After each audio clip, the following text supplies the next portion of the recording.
Good evening, everyone. Welcome to another edition of Spotlight On here at Soldiers and Sailors Memorial Hall and Museum, located in Pittsburgh, Pennsylvania. My name is Tim Neff, and I'm the Vice President and Director of Museum and Education here at Soldiers and Sailors. And as always, joining me is... My name is Michael Kraus. I'm the Curator and Historian here at Soldiers and Sailors Memorial Hall and Museum. We'd like to welcome you all to this December edition of the Spotlight On program. As many of you know, this program takes place virtually the second Thursday of each month. And I just want to thank you all for joining us tonight. And I hope you're looking forward to our program, which is going to focus on the Battle of the Bulge this evening. I think anybody who's into World War II history or knows anything about the Bulge probably knows why we're doing this, because the battle began in December of 1944. And we wanted to highlight a few artifacts that we have related to the engagement, as well as some of the heroes that we have their stories here documented, specifically in our Hall of Valor here at Soldiers and Sailors, which we'll be talking about as we move forward here a little bit later on. As always, I just want to welcome everybody, and I'm going to pull up our slideshow now to get started.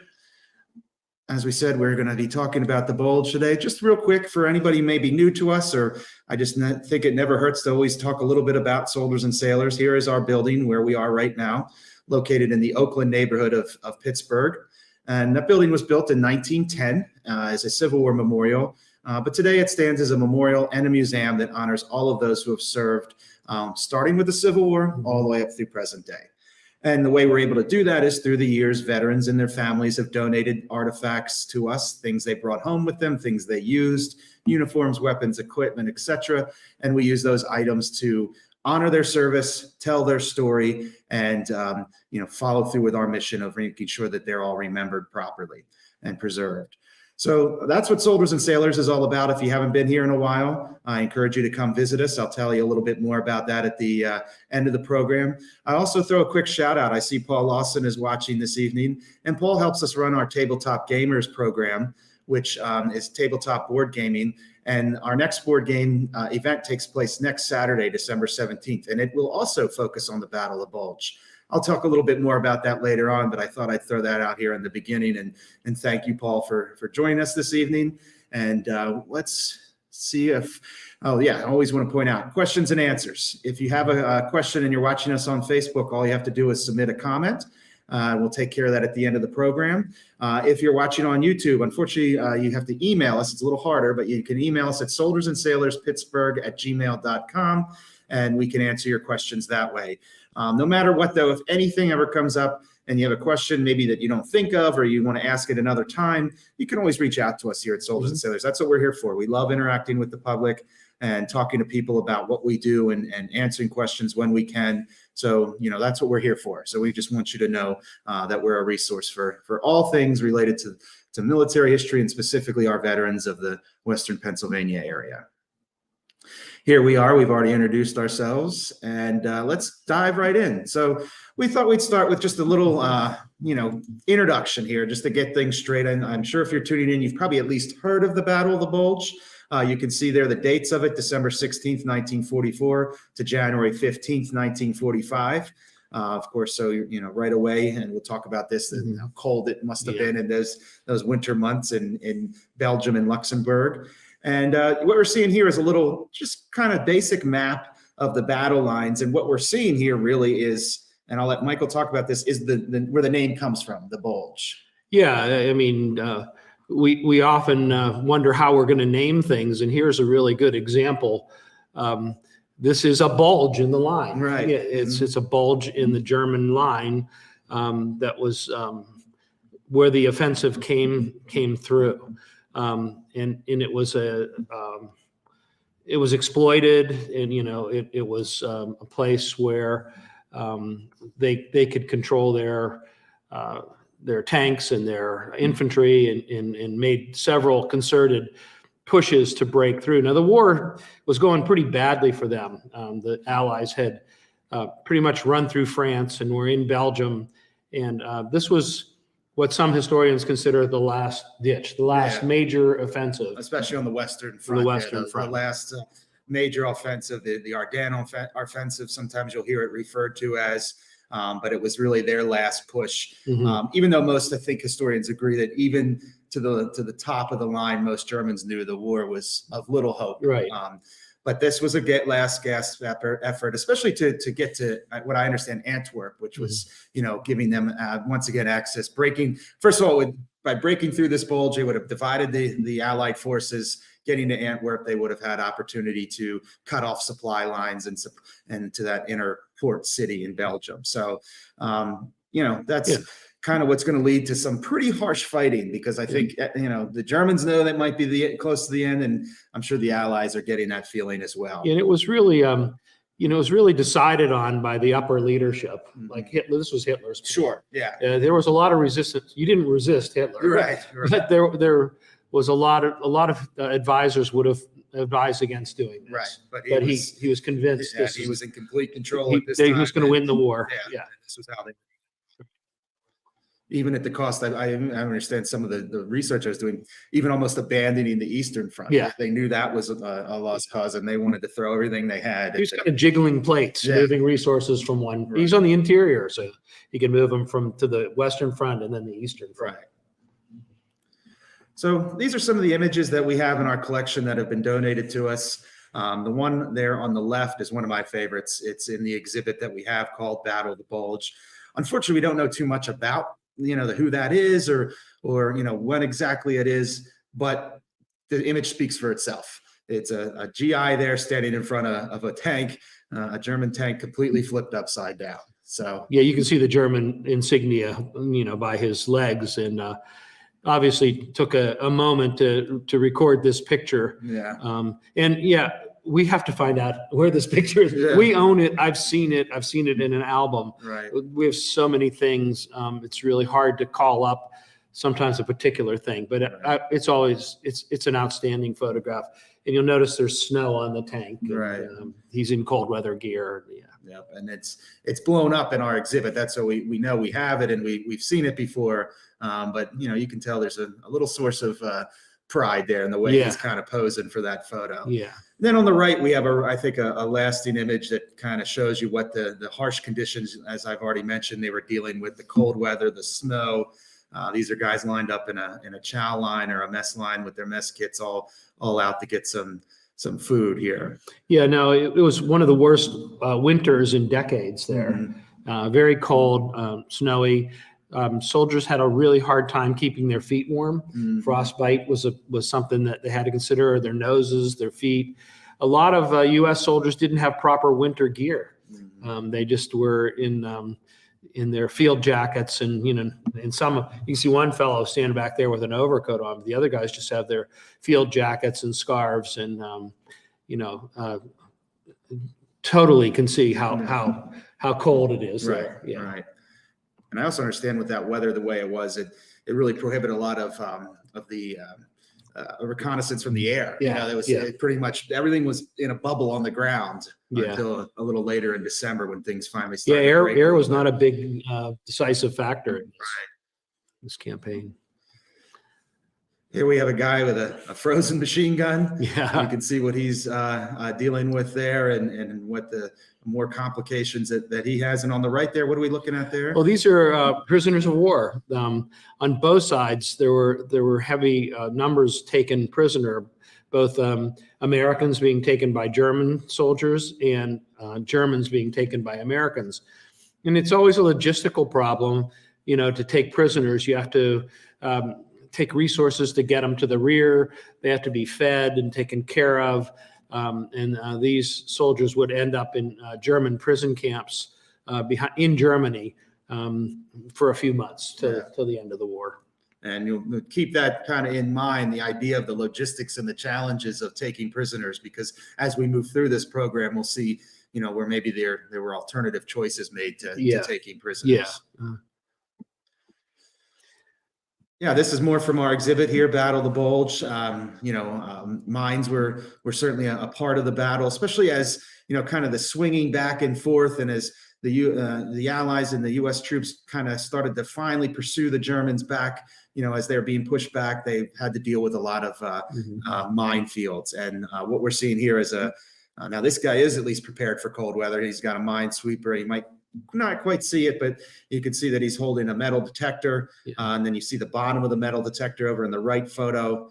But then in the middle, I think, is one of the more interesting pieces, and I'll let Michael tell us about that. Yeah, mine detectors are, metal detectors are kind of common today, but these are the very first devices that were used to push a radio signal into the ground. And he's wearing a little speaker on his belt, and that would make the noise when he encountered something metal. And these guys would go ahead of the lines and sweep because you sweep with the big plate on the front of the minesweeper, and mark the mines with little flags, Yeah, and little then yellow flags. and then they'd be picked up by soldiers would dig them out with their Right. bayonets. The engineers would come and dispose of them. But you were talking about the center mine, and we just mentioned that the main way they found the other mines was they were made of metal, and to defeat that, the Germans came up with a couple interesting alternatives, and that's a glass mine in the center. Now, a mine didn't have to blow up a tank; it just had to injure soldiers. Right. So this was one of the alternatives that the Germans came up with. And in the photograph on the right, the small object near the tree is a concrete mine made out of concrete and with an explosive in it. And the large one is what I forget. Teller mine. Teller mine, yeah. Teller mine, which is a more typical mine, which could blow up a vehicle. Or Right. Or at least take a track off of a tank or something like that. Right. To slow that process down. So yeah, we have a kind of an interesting collection, but that glass mine, I think, is really fascinating. I know it's an eye catcher when I'm giving tours and talking about this exhibit. First of all, things are down low, and kids see that, and they're kind of interested to see what that's all about. Yeah, it looks like a fishbowl. Yeah, right. It's technology. What's that doing? Yeah, there? yeah. You get to explain it. Yeah. So as many of you might know, Pittsburgh has ties to obviously a lot of different soldiers, but in this case even divisions. And one that we're very proud of here, especially at Soldiers and Sailors, is the 99th Infantry Division. What we're seeing here is on the right is actually a stained glass window in our building. That would be in the northeast corner of our building. There's actually two stained glass windows that are in tribute to the 99th Division.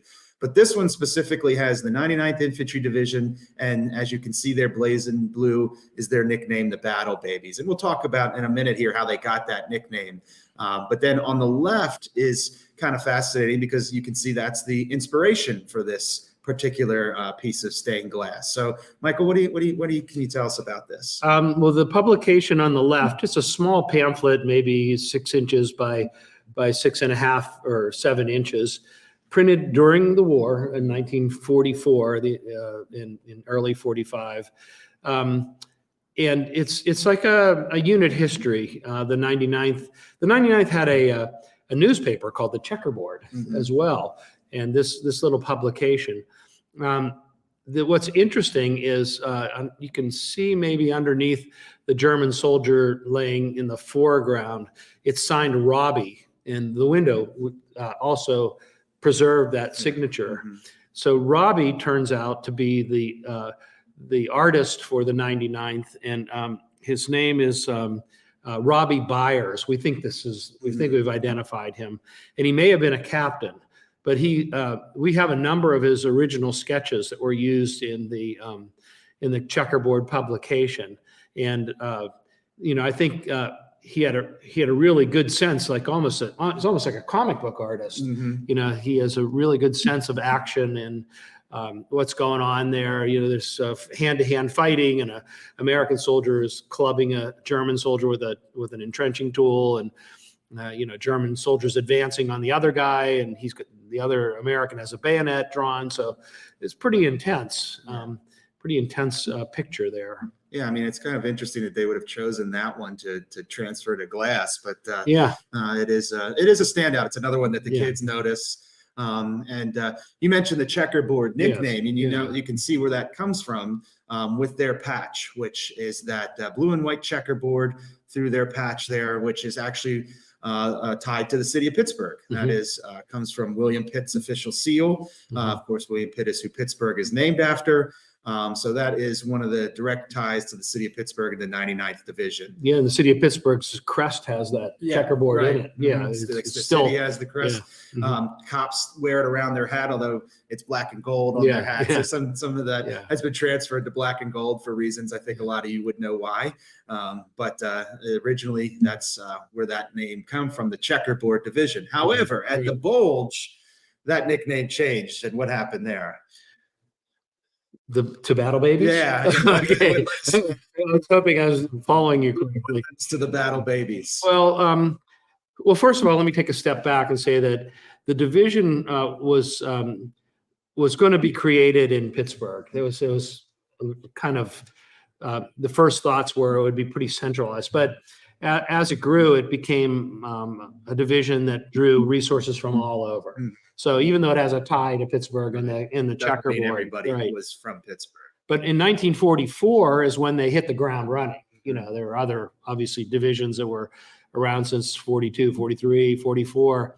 So it was mentioned in a newspaper account that they were battle babies, that they were new to battle. Right. And not that they were young necessarily, but they were inexperienced and new to the. And it was a full-size division, you know, where some of these divisions were very small after being after fighting in the Hurtgen Forest and places like that, just previous to the Bulge. So they took them on a moniker Battle Babies, and you see it quite a bit on their reunion pieces. And of course, during the Bulge, they played a pretty significant role. A very significant role. Slowing down the initial advances of the Germans. And the old kind of, you think about the inexperienced soldier, the green soldier, he's going to fold under battle, and the 99th held strong, even though they were very much outnumbered. That's something else that I kind of found fascinating about the Bulge was, it was a surprise. I mean, it was not, something that the Allies were truly expecting, and part of the reason it was successful in the very early stages for the Germans. But it was the divisions like the 99th that maybe took a quick early punch, but held on, held to their positions, did not give way, and earned that nickname, Battle Babies. Right. And then this is a little special, the kind of thing we wanted to add in underneath the 99th Division. This is the 394th Infantry Company K.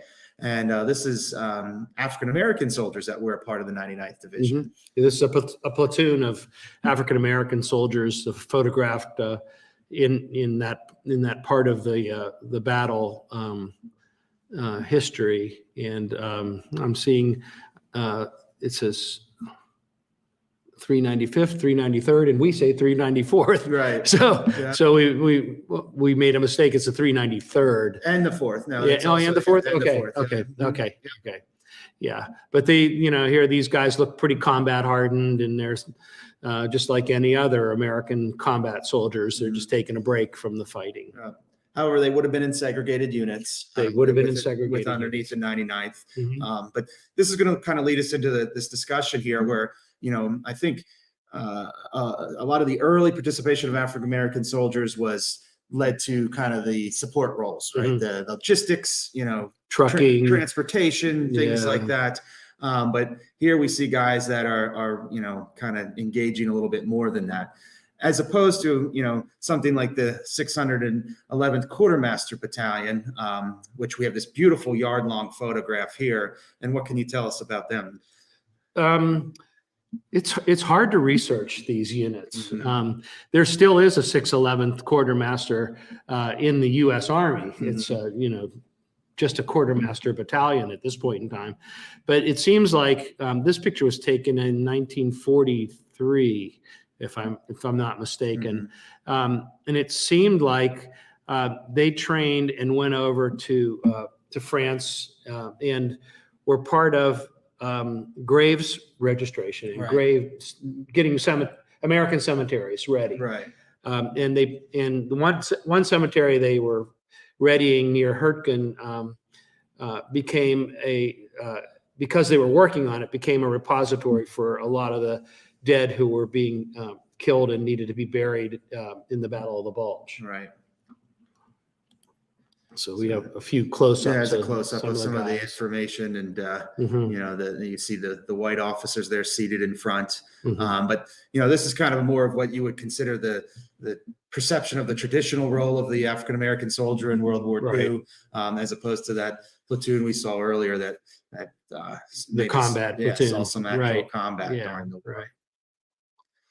And then the other division we wanted to mention, which you can't forget about, is the 28th Infantry Division. You know, right away you see ties to Pennsylvania with the Keystone symbol there. That's their patch, Mhm. the red Keystone, which got the nickname the Bloody Bucket. The 28th Division was actually originally a PA National Guard, and they, unlike the 99th, they landed in Normandy and kind of came all the way through. They weren't necessarily at D-Day, but they had been in Mhm. around and really had suffered in the Hurtgen Forest Oh, yeah. and had been kind of dwindled in their numbers. And you know, I don't know how many times I've heard this, and they were sent to somewhere they thought would be Yeah. safe Yeah. and Yeah. not a Yeah. place that they'd stay out of Right. trouble and Right. kind of be able to recover and rest after some of Right. the tough fighting in the Hurtgen Forest. And of course, what happens? They're, you know, a part of that initial Yeah. push of the German forces for the battle, the Bulge. And there's some really great information about them, really outlining exactly the early days of fighting. But they're really credited for, in many ways, similar to the 99th, holding up the Germans in the beginning, even though they took maybe a gut punch, but they held them up. And they held them up long enough for something else we'll talk about a little bit later, is for the 101st Mhm. Airborne to get in and take control of Bastogne. So that's really famous. Yeah. You know, Band of Brothers, you know, a lot of people have heard of Bastogne, but in order for that to happen, the 28th needed to do their job and Mhm. kind of act as an initial defense and hold up the German forces, even though, once again, they were heavily outnumbered. And you know, we're up against some pretty tough odds. Yeah, and you have to remember too, the 28th, only a few short months before, marched victorious through Paris. Yeah. Through the Arc de Triomphe, and you know, full battalion, Right. regimental division size, and then, you know, as they tread through France and into the Hurtgen Forest, they get pretty decimated. Yeah, I think, you know, just imagine that feeling of you almost think the war is Yeah, over. they captured You're Paris. sent off to Yeah. Hurtgen, and I have just quick number, about 6,000 casualties in the Hurtgen Forest, Yeah. which, you know, is once again going to leave them depleted and sent to, and I have this in quotes, the quiet area in Luxembourg to rest and replace. And lo and behold, they were hit pretty hard. And well, they thought in the Hurtgen Forest, they felt like they were being sacrificed to hold places so that other units could get around and maneuver, and almost forgotten at times in the combat area. And when you get into the Bulge, you have platoons and companies fighting off Panzer tanks and you know, concerted German advances. But it seems like the Germans committed piecemeal, and that was probably one of the mistakes they did. Rather than punching through, they would move resources around and try to break through. And these guys in the 28th, they hugged in every building they could. They were fighting with machine guns. Germans were bombing them with tanks. They were pretty tough. Yeah, they were they really had to tough. hold up. So you know, mortar fire and artillery fire, and you know, I just wanted to make sure we gave credit where credit's due, especially to these two local units, the 99th and the 28th. We wanted to make sure we acknowledged them. And you know, this one maybe not as local, but you know, certainly, as we've kind of mentioned, the 101st Airborne here and their holding of Bastogne became so well known in the miniseries, the Band of Brothers. But we have a 101st uniform here. Yeah, we were lucky. We didn't have one for a long time, and one of our board members, who was in the 101st in Vietnam, had a connection where somebody donated to him the jump jacket and this dress jacket that were 101st. There's a ribbon missing. If I were to guess, I would say it was a Purple Heart, but you can see his jump wings and the Screaming Eagle patch on one side, combat infantry badge, and the European Theater Medal, which is on the bottom right. You can't see it up close, but it has a arrowhead, a spearhead for Normandy on there. And these guys were dropped into Bastogne and surrounded. Not just them; there were a few other units, but they were pretty famous for the amount of fighting they did. And that's General McAuliffe over there in the center. And there's a pretty good story about him. Is it time to tell that story? Sure, yeah. Okay. When they were surrounded and things were looking pretty grim, running out of ammunition and rations, and they really weren't dressed for the weather either. They didn't have. Once again, this was a common theme here. Yeah. The German High Command sent a note offering General McAuliffe, if he would surrender in 2 hours, that they would be taken care of and treated like soldiers or whatever. McAuliffe's reply was one word, and that word was nuts. The Germans look at that and scratch their head and said, "What's he what does this mean?" And I guess some interpreter told them it was akin to like go to hell. Like they were not going to accept the surrender. They were not going to do not it. what you wanted to hear. No. And that became a pretty, any 101st guy, I've known a few of them who were at Bastogne, that was a big deal. Yeah. That was a real morale lifter. Yeah. They were going to fight it out. Right. Yeah. Here we have some guys from the 101st carrying some rations, probably much needed rations, because as Michael said, they were surrounded in what you would call the siege of Bastogne. But when we were looking at this photo, you found out that you kind of just looked at it and said, "We have that." We're looking at the photos, photo archives, and a few years ago, a gentleman from England brought us and gave us this ration box that was found in a barn in Belgium near the Battle of the Bulge. Right. And it's a U.S. ration box, cardboard, and any farmer is going to keep something and reuse it. Find a use for it. But it's dated. You can see the panel on the bottom right that says W5. There's a 1044. So that's October 1944. And then you see very similar, the same type of boxes that these 101st Airborne guys are carrying when they finally did get rations and finally did get supplies. So it's a piece of ephemera, but it's pretty darn cool. Yeah, definitely.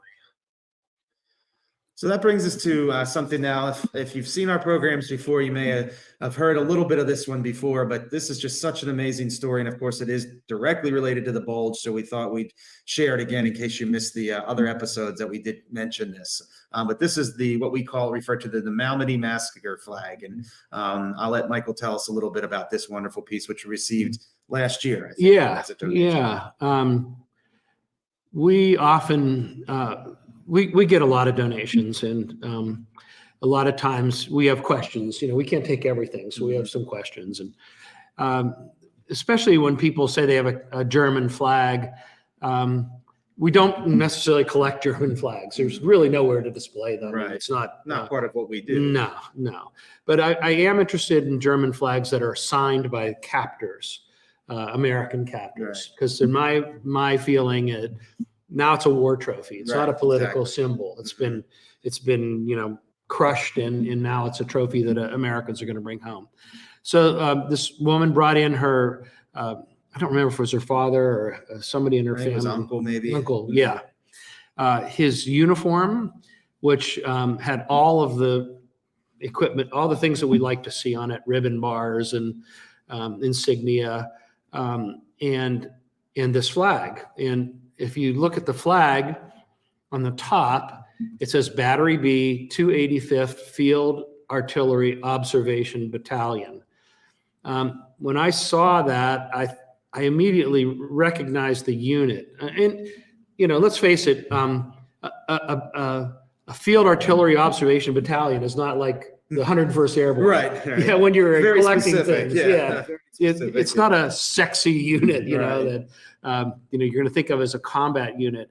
Although they played a very important part. They were up front and they were observing artillery positions and calling in coordinates and things like that. Well, this particular battery was on their way on the road on the morning that the breakthrough started. And unbeknownst to them, of course, and they took a kind of a wrong turn on the road, and they ran into a German column of Panzer tanks and infantry. So they were immediately stopped and were told to get out of the trucks and surrender. And just before that happened, this individual who the flag descended through in his uniform, he was a combat medic. And just before they made that wrong turn, there had been a soldier in his convoy who was having an appendicitis attack. So he and another combat medic drove the ambulance, turned it around, and went back to a field hospital to take him back. When they returned next day, they came down the road, and there were MPs at the crossroads, and they told them they were members of the 285th, and where were they? Could they they direct them to him? The MP just said they're gone, and they didn't understand. He didn't understand what that meant. Where'd they go? Where'd they go? I need to, I'm part of that unit. Well, what had happened is when they were unloaded from the trucks and they were put in a field beside the vehicles and tanks, and the Germans then opened fire on them and killed most of them. They thought they killed all of them. There were a few that ran that got away, a few that fainted death who were underneath bodies and smeared themselves with blood. Germans walked around and shot anything that was moving, double-checked, missed a few guys, luckily. This became known as the Malmedy Massacre. And they left the bodies there, and they were discovered a few days later, frozen as they fell. And it was a big war crimes investigation, and there was a trial afterwards. But the flag, if you notice, first of all, signed by guys in the battery. Several of them were survivors of the massacre. But there's a map that shows the route of the observation battalion through France and Europe, and it makes all these little turns. And then at one place it says Malmedy Massacre, which is really pretty pops out significant. Yeah.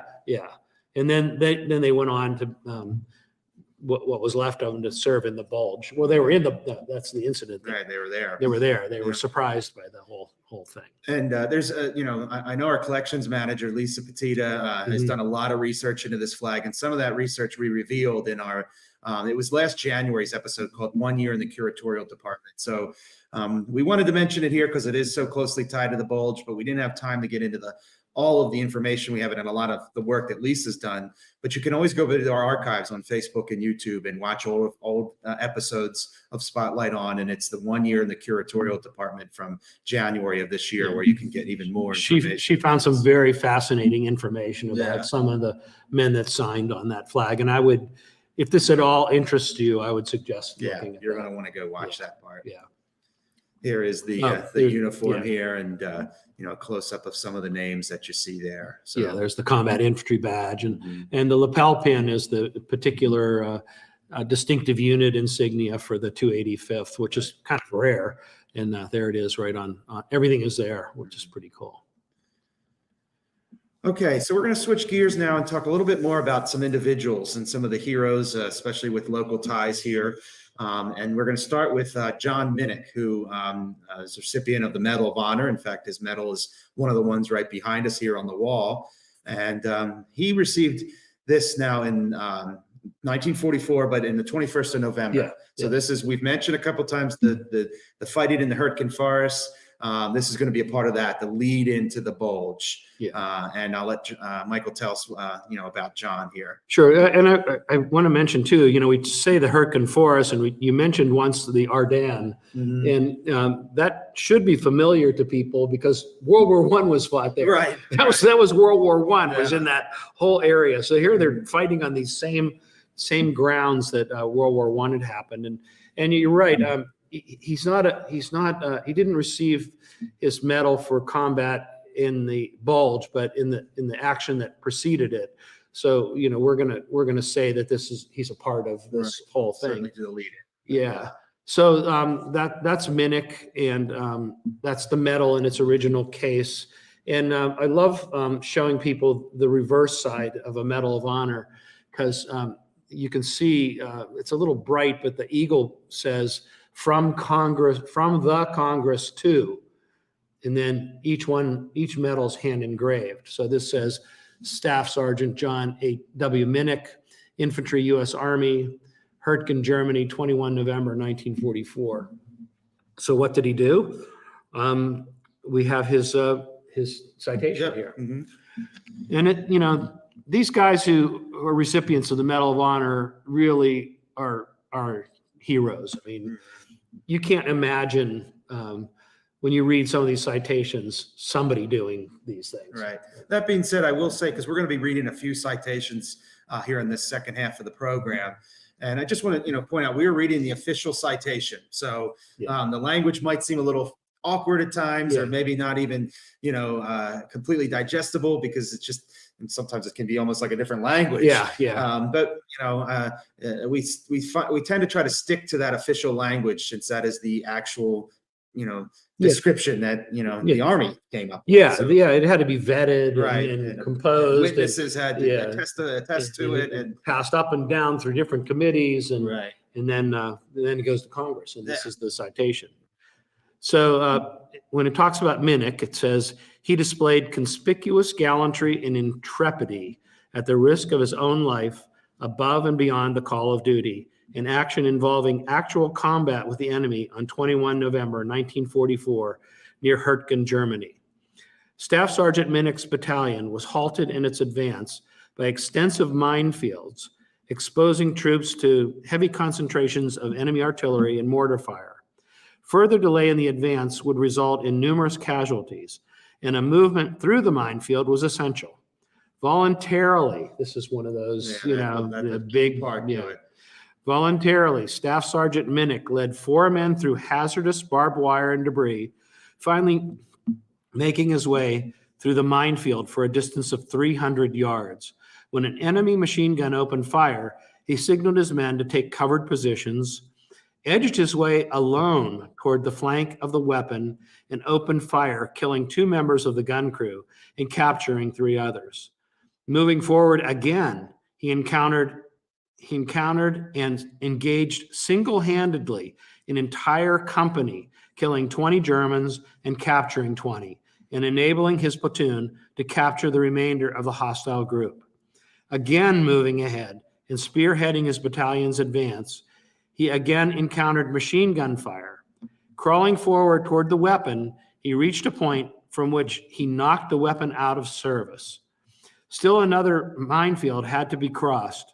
Undeterred, Staff Sergeant Minnick advanced forward alone through constant enemy fire, and while thus moving, detonated a mine and was instantly killed. Yeah. I mean, that's something, you could see in a movie and not believe it. You'd think it was made up. Yeah. Somebody made that up. Right. Yeah. He was from Wall, Pennsylvania, by the way. Yeah. Yeah. So, and he's a part of our Hall of Valor here at Soldiers and Sailors. It's one of the programs we're very proud of. It's where we're sitting right now. And it recognizes soldiers who have received the Silver Star, Distinguished Cross, or Medal of Honor. And we have over 700 inductees in the Hall of Valor. And Minnick kind of stands out. Obviously, the Medal of Honor, they stand out a little bit more. But we also, just doing some quick research, I started going through our database and realized how many were falling in the dates of the Battle of the Bulge. Oh, yeah. And, I rough count was somewhere around 24, 25 of these Hall of Valor inductees. So you have to be from Pennsylvania, and most of them are really from Western Pennsylvania that I found. And you had to have received one of those medals. That's how you're eligible to be inducted. And out of that, group, and we have over 700 inductees, but 25 or so were falling in these dates and locations of the Battle of the Bulge. So that's some of the ones that we wanted to highlight here. Or actually, before we get into that, jumped ahead a little bit. Okay. We wanted to do Russell Miller here in his POW letters. Yeah, so we saw a photograph earlier of American POWs, and what happened? What was your fate if you were a POW? You would have been marched into Germany and put into specific Stalag posts. This was Stalag 3A that Russell Miller was confined to. And you see, this is a letter that he sent home. We have several of them. On the left is it's really a trifold piece of paper, and it shows the Stalag and the recipient who the letter is written to. It's his wife, who's living in Alaska, by the way. Okay. Yeah. Excuse me. And they were allowed. The letters were heavily censored, obviously. For reasons, Yeah. So there's a censor stamp on it, and they were passed through the lines and sent through the Red Cross or military channels home to the families. So just to give you a sense, I thought I'd read this one because it was written in January 11, 1945, while the Bulge was still going on. Mm-hmm. And he says, "Dearest wife, I hope by now you know I'm a prisoner of war, and I hoped and prayed you wouldn't worry too much when you get the notice of missing in action." So they got a notice, either killed, wounded, or missing. Yeah. But now this is the first time you're hearing, reading his words. These are his words. Imagine what that would feel like to get the letter. "I am thankful to be here after many incidents, which I will have to wait to tell you when I have more space. My thoughts," and they only had this much space. That was it. Yeah, fit it in here. Yeah. "My thoughts are ever of you and coming arrival, and I pray," he meaning he's coming home, "and I pray that peace will come soon, so that we can be together always. I hope this finds you feeling fine, and hope you had a nice Christmas. I'm sorry I didn't get to send you your present. I was captured before I got my package from her, so presume that they came back. Honey, you can go to the Red Cross and find out what you can send me and how much. Also writing. Please do that, and also tell me more soon as possible. We are permitted to write one of 3 letters every 2 weeks. One of these letters every 2 weeks, and a postcard once a week, as you will know what to expect. I hope this reaches you soon and that everything is the same at home. My prayers and dreams are that I will soon be back home with you, and the same as ever. Your loving husband, Russell." So without giving any information. Yeah, I mean, it's just the power and the meaning behind it. The first time you're reading his words, and I'm sure picturing him and hearing his voice for the wife, seeing his handwriting. Yeah. Right. And of course, oftentimes letters are trying to put the relative at ease and make them feel better. And but it's interesting that he does kind of explain how to get in contact with them. Those letters back would be very important. So that was little prisoner of war. Yeah, and then we have a Purple Heart here, of course, issued to those soldiers who were wounded. And this is Joseph Kincius. I hope I did that okay. But then on the right, we also have the telegram you don't want to get. Right. Yeah. So there's a telegram you get that maybe your loved one's been captured and it's a POW, and I'm sure that would feel terrible. Right. Well, this is even worse than that. Yeah. This is the Secretary of War desires to express. Every one of them starts like this. Right. It's a formatted telegram. Expresses his deep regret that your husband, Private Joseph Kincius, was killed in action on the 27th December in Belgium. Confirming letter follows. Dunlap acting the Adjutant General. So this is the very first. The initial contact before a formal letter. The letter will have a little more. Purple Heart would come later after that. That's right. And this is a Purple Heart. We, sometimes you come across Purple Hearts that don't have names on them. That but this one has his name engraved on the back. Most killed in actions will have the name on there. And then we also have this one here, Matthew Olgazinski. And this one we actually have a photo of him and his dog there. Yeah.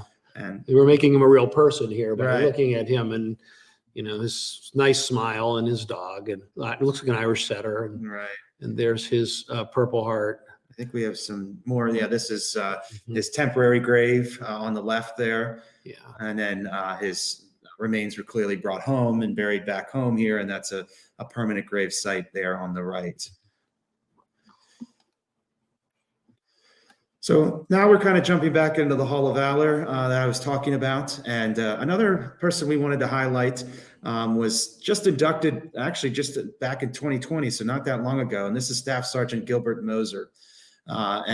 He was basically as part of what they call the Battle of Grandvenel. I hope I'm saying that right, which took place December 24th and 25th, 1944. So that's the first thing that stands out. We're talking about Christmas Eve into Christmas Day. Mm-hmm. And on early morning, wee hours of Christmas Day, his tanks, as a tank commander, he is a tank destroyer commander, and they are, in the middle of the night, and they start to hear something approaching. Mm-hmm. And he actually dismounts and gets out of his tank destroyer, the Sherman tank destroyer, and creeps along and gets within yards of an enemy German Panther tank, and quickly directs fire, destroys that tank, which now lights up and creates light. Now everybody can see everything. And his tank ends up getting disabled. But basically, because of his actions and the actions of his men there, they slowed down these Panthers, turned them around at this very important crossroads. Right, it was a crossroads that were needed to protect the German northern flank. So if they get through here, they get they can.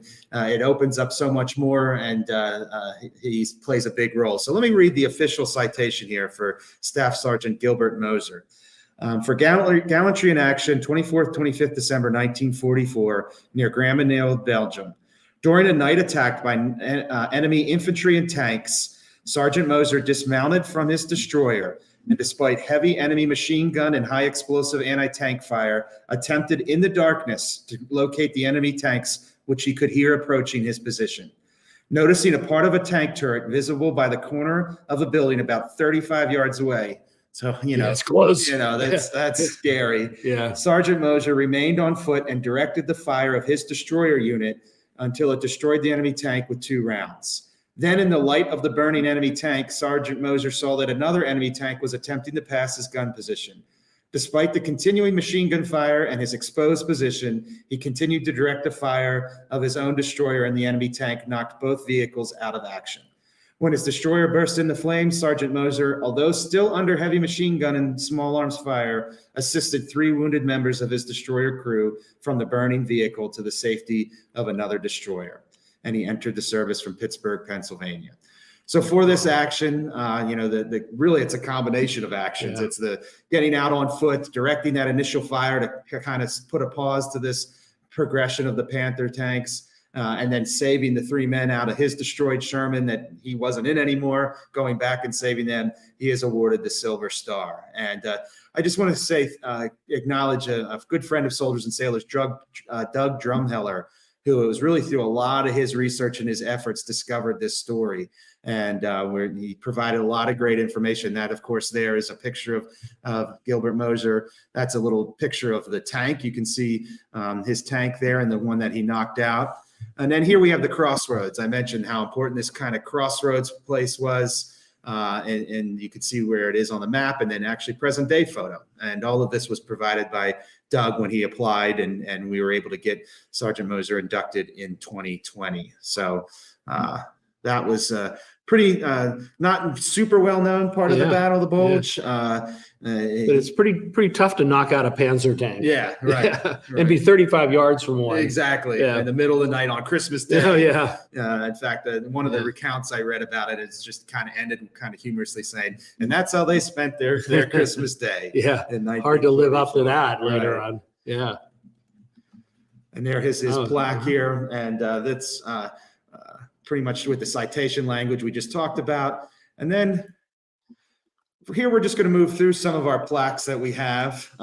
These are basically Hall of Valor plaques from all different generations. So they're all going to look a little different. The one that you just saw is more of our standardized version that we use today, but some of these are some older ones here. And in fact, this isn't a good example of one of the older ones.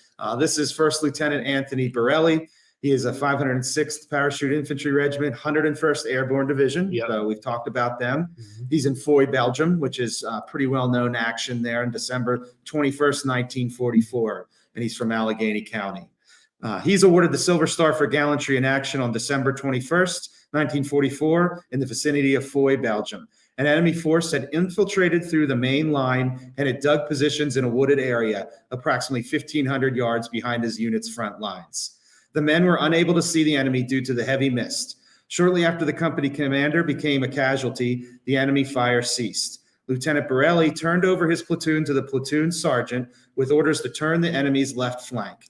He then moved forward in front of the company and, with complete disregard for his personal safety, charged the enemy position, firing his submachine gun. Inspired by the daring example of their intrepid leader, the men sprang to their feet and went into the assault. This spirited assault so broke the morale of the enemy that their fire became very light and inaccurate. By this action, approximately 50 of the enemy were killed, 40 captured, and 100 were made to break and run in an area held by friendly troops who captured them immediately. Lieutenant Borelli's courage and gallant leadership displayed at this critical moment exemplify the highest standards of military service. So, once again, it gets, to the point where you just can't believe these stories. Yeah. His leadership is breaking down, and he is the one that gets up and inspires everybody by advancing forward with his submachine gun, leading to the killing. That's such an inspiration, and it just strengthens your guys' morale. Right. From desperate to we're going to win. Now, I have one more here, and then I'll let Michael do the next one. But I wanted to do this one because I kind of came across something when I was researching this one that kind of surprised me. This is Private First Class James P. Connors, U.S. Army 9th Armored Division, European Theater, January 1st, 1945. So now we had Christmas Day earlier. Now we have New Year's Day. I want to say this before I forget it. I kept trying to remember to say this at the end, but I want to say this now. As we're celebrating our holidays this year, imagine and reflect upon what these heroes were doing. And, part of the reason why it is so important to remember these stories. But James Connors was awarded the Silver Star posthumously for gallantry in action against the enemy in the woods south of Chinon on January 1st, 1945, while leading a rifle squad in an attack against the well-organized enemy positions. When the squad's advance was pinned down, Connors unhesitantly crawled to a position where he could outflank the enemy. With cool precision, he neutralized the fire by killing one man, wounding two, and capturing a third. Upon being halted a second time with complete disregard for his personal safety, he again moved to the flank of the enemy machine gun, killing an enemy sniper. Having eliminated this enemy strong point, he was maneuvering his squad towards its objective when he was mortally wounded. Another amazing story of kind of, taking initiative, going out there and taking out people all by yourself, something you can't believe in the movies. Yeah. And these guys are maybe 20 years old. Yeah, they're 19, young 20. men. They're young men. Yeah. Although I'm sure pretty hardened by this time. Mm-hmm. But what stood out to me, and I'm going to be quite honest here, I had to look up how to pronounce Chinon. So I looked up Chinon, and I realized that there was much more to this story. On January 1st in Chinon was an incident of U.S. soldiers killing German POWs. Mm-hmm. So as I started to read more about this, I realized that the news of the Malmedy massacre got out pretty quick. Mm-hmm. And, there was a lot of, anger, of course, and resentment. And the U.S. troops, started to get word of we're not taking any prisoners. Yeah. So I think this all speaks to how fierce this fighting was. We're almost a solid month into this battle of the Bulge, and both sides are breaking down. I mean, it's just, and as Mike mentioned, the logistics of taking prisoners and everything, is starting to become less and less realistic. So although not nearly as well known as the Malmedy massacre, this kind of got pushed aside, and it's the other side. The other flip the coin. Yeah. In fact, it was very much wanted to be kind of not brought out because of, the Allies and the U.S. certainly did not want to lose the moral high ground. In fact, Patton wrote in his diary how he really hoped that this would never get out there and how crushing it could be. And it really didn't. Yeah. It stayed quiet for many years. It just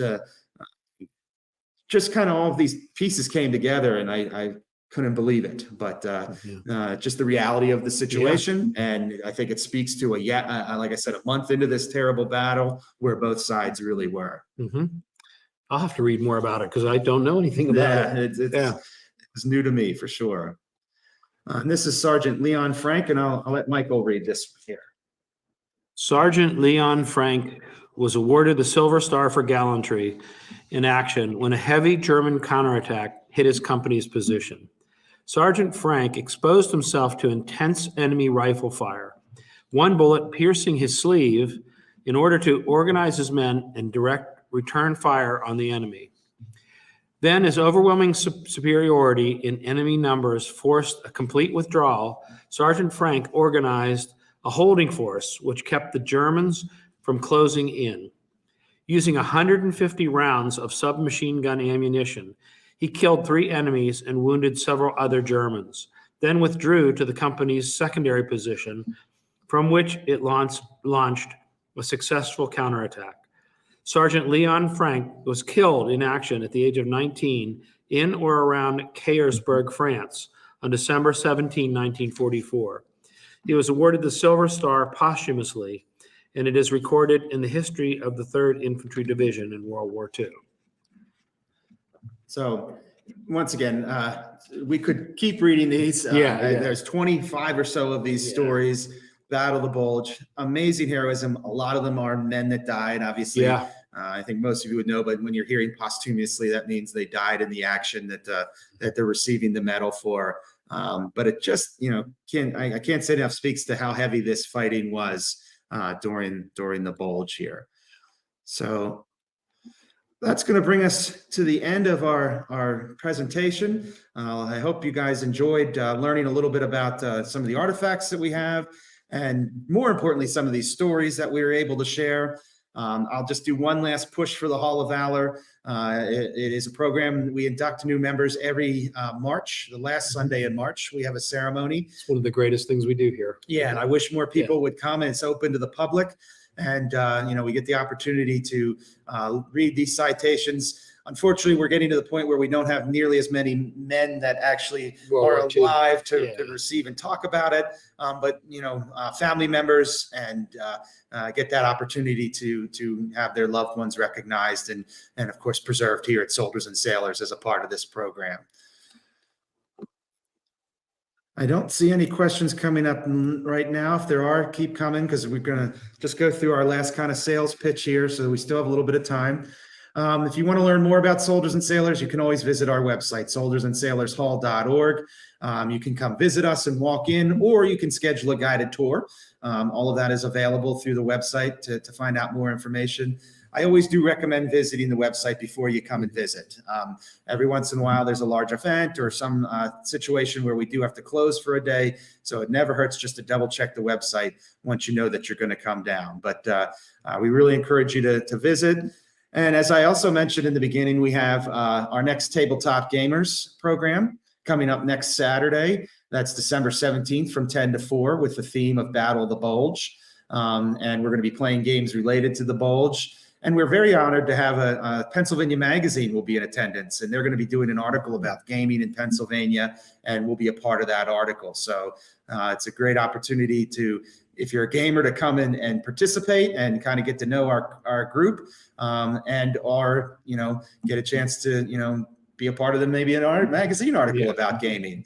So if anybody's out there, if you know somebody who's interested, please pass the word. We usually play and meet here once a month to play different games underneath different themes, although we always have plenty of games available for any theme you're interested in. Yeah, we have the games. Yeah, exactly. We have the games. Yeah. And Paul Lawson is one of our volunteers who helps us run this program. And Paul has, everything listed on Board Game Geek, and you can learn all about it. And hopefully we'll see some folks coming in December 17th or moving forward. And that brings us to next month's Spotlight On program, which will be 1 year in the curatorial department. I mentioned this earlier, so we're going to make this a January tradition.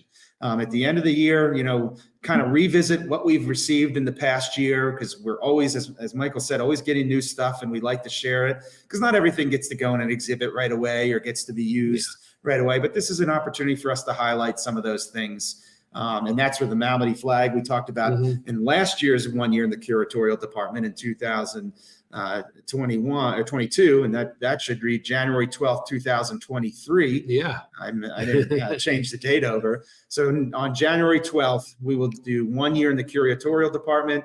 We'll be joined by our collections manager, Lisa Petita, and we'll be talking all about all of the artifacts that we've received in the last year. And if Lisa, you're watching, Lisa Turano, I wanted to get that corrected there. So I don't see any other questions. So I think I'm going to go ahead and wrap it up and say thank you all very much for joining us this evening and learning all about the Bulge. And I'll just repeat what I said earlier. Now that I said it, I thought I'd remember it. As we celebrate the holidays here in this wonderful time of year with our families, just take a moment, even if it is just a split moment, to think about these men and their sacrifices at the Battle of the Bulge in December and January of 1944 and 1945. And what better way to honor them than to come visit us here at Soldiers and Sailors. Hope to see you next month in January, and everybody have a great holiday, and everybody take care.